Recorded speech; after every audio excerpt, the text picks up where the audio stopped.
My God, I hate drugs.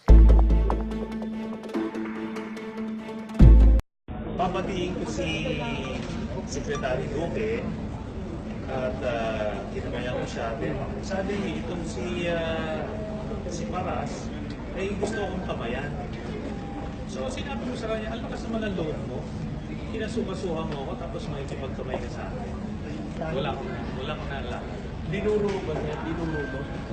Hindi, yung duro kasi, ano yun siguro meron akong gesture, pero yung duro sa mukha yun Definitely hindi nangyari. Hindi ka na nag-raise ng finger. Hindi mo siya tinuro na ganyan. Hindi ko tinuro sa mukha, definitely. Hindi ko siya tinuro sa mukha. I'm not sure. Baka siguro nag-gesticulate ako, but definitely yung duro, iba yun sa mukha. Pero so ba't nagpabalik-balik ka? Kasi 3 times kinausap mo, then lumayo kayo, then bumalik ka ulit. Bakit gano'n? Observant ko naman depends. Basta, ano lang, siguro nag-express lang ako ng aking saloobin. Inis. At ganun yun di ba? Na, alam niyang mali yung ginawa niya. Nag-file siya ng kasong talagang walang basihan at all. Sa elevator, may kwento pa rin daw yun. Sabi mo raw, huwag kang sumakay dito. Hindi totoo yun. Ayaw lang niya sigurong sumakay dahil natakot. Parang nakasabay mo. Nandito siya. Nandito siya. So, wala naman ako sinabing sumakay. Siguro natakot lang. Pero yung after day kasi nasa loob. Kasi medyo namumutla na Pero ano naman ang sagot niya sa mga sinabi niya, sige, ano daw, na papatayin na raw siya, gano'n. Papatayin na raw siya. Sabi ko, huwag kang maapi dyan. Here are today's global headlines. The search for Malaysian Airlines flight MH370 officially ends today, and Malaysian authorities say there will be no more extensions. It has been more than 4 years since the jetliner disappeared while on a flight from Kuala Lumpur to Beijing. The Australian, Malaysian, and Chinese governments funding the $150 million operation officially ended the search in January 2017. Earlier this year, a private U.S. company took up the search on a no-find, no-fee basis. But after 5 months, it too has failed to produce any results and is ending its operation. No grande frappuccinos today for Starbucks customers in the U.S. Starbucks stores across the country will close Tuesday afternoon for company-wide diversity training. The coffee giant will train over 175,000 employees to better identify and prevent prejudices and bias. This comes after 2 black men were arrested in a Philadelphia store for using the bathroom back in April. Starbucks also says the techniques their employees learn will be used to train new hires in the future. And Europe is proposing a ban on single-use plastic items in a bid to clean up the oceans. The European Commission wants to ban 10 items that make up 70% of all litter in EU waters and on beaches. These include items like cutlery, straws, cotton buds, plastic plates, and even drink stirrers. The draft rules were unveiled Monday, but they need the approval of all EU member states and the European Parliament. The legislation also wants to make plastic producers bear the cost of waste management and cleanup efforts. It proposes that EU states must collect 90% of single-use plastic bottles by 2025 through new recycling programs. It could take 3 or 4 years for the rules to come into force. A new list of the world's most valuable brands is out, and tech firms are still on top.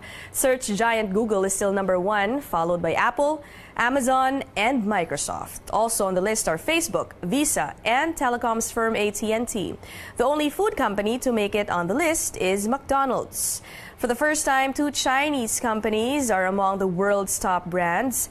Jack Ma's Alibaba debuts on the list at 9th place after seeing its brand value nearly double to $113 billion.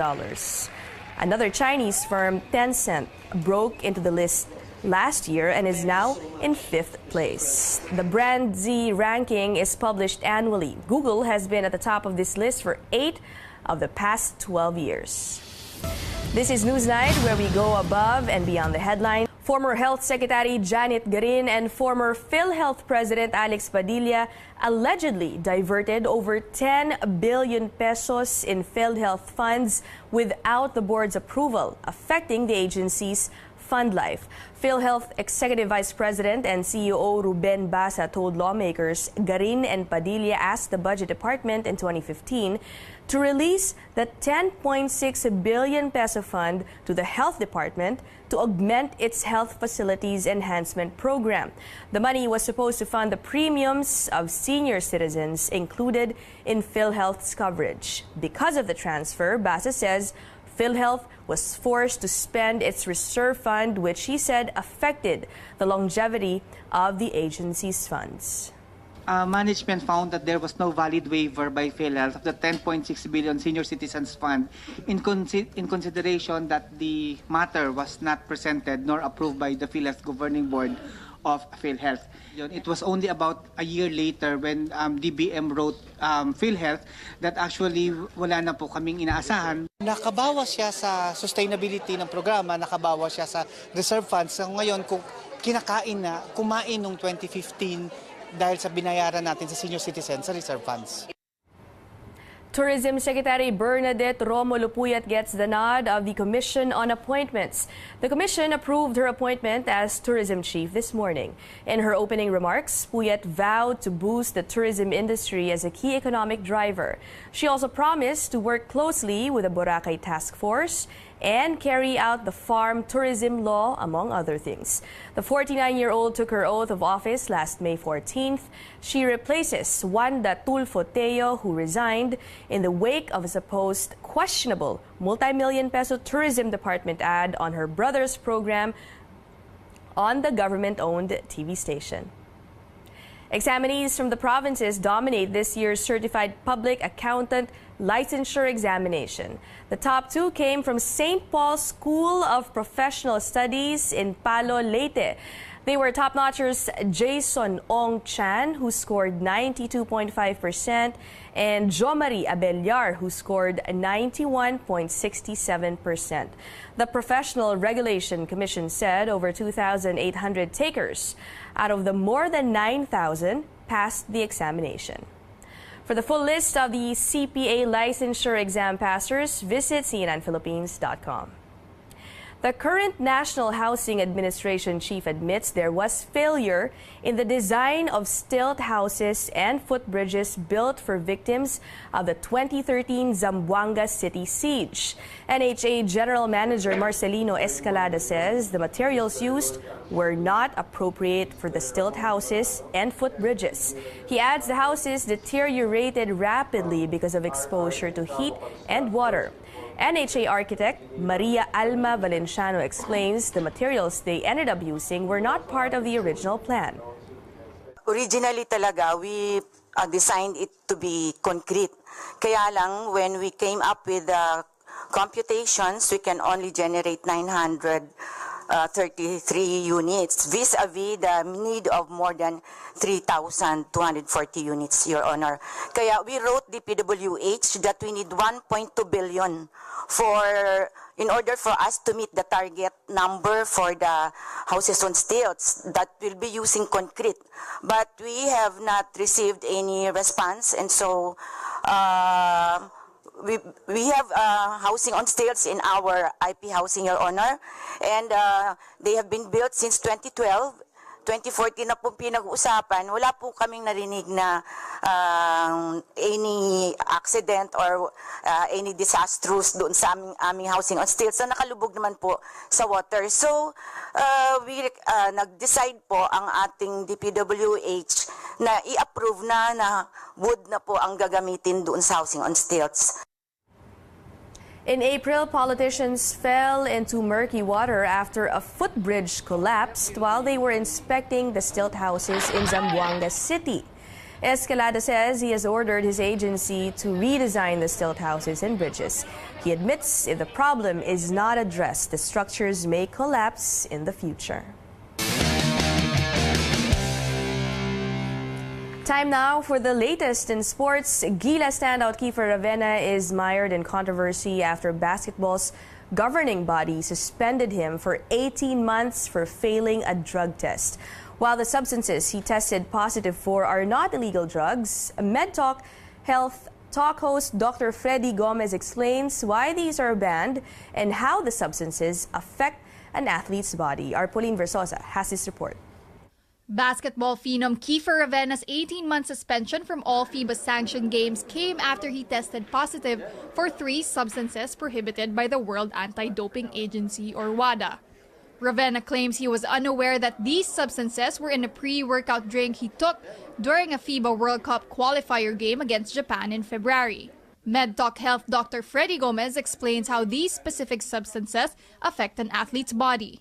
What these 3 substances mainly do to the body is that it enhances it in such a way that it'll make some of your blood vessels dilate a little bit more to provide more blood for your muscles. So this was a pre-game drink. So this drink is sort of to prime the body into some physical exertion. On Monday, Ravena insisted that failing the drug test did not equate to illegal drug use. The prohibited substances that was found in the pre-workout drink that I took, it's not your common drugs. Ayokong isipin ng tao na nagsashabu ako, na nagmamarijuana ako, nagko-cocaine ako.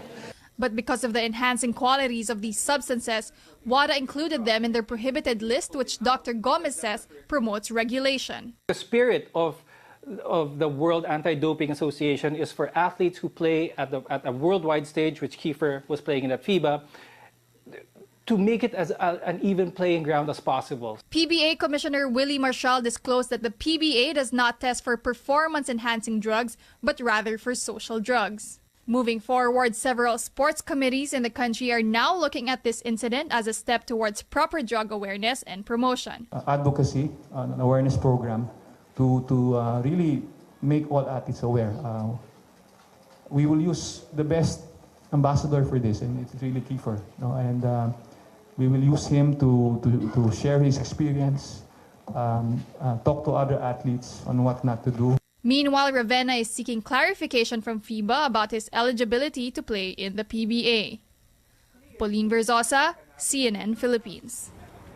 The Golden State Warriors will renew their rivalry with the Cleveland Cavaliers and the NBA Finals. The Dubs have booked a date against the King, LeBron James, and his court after grounding the Houston Rockets in Game 7 of the West Finals.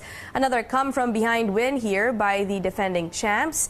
They came alive in the second half again to come out on top 101-92.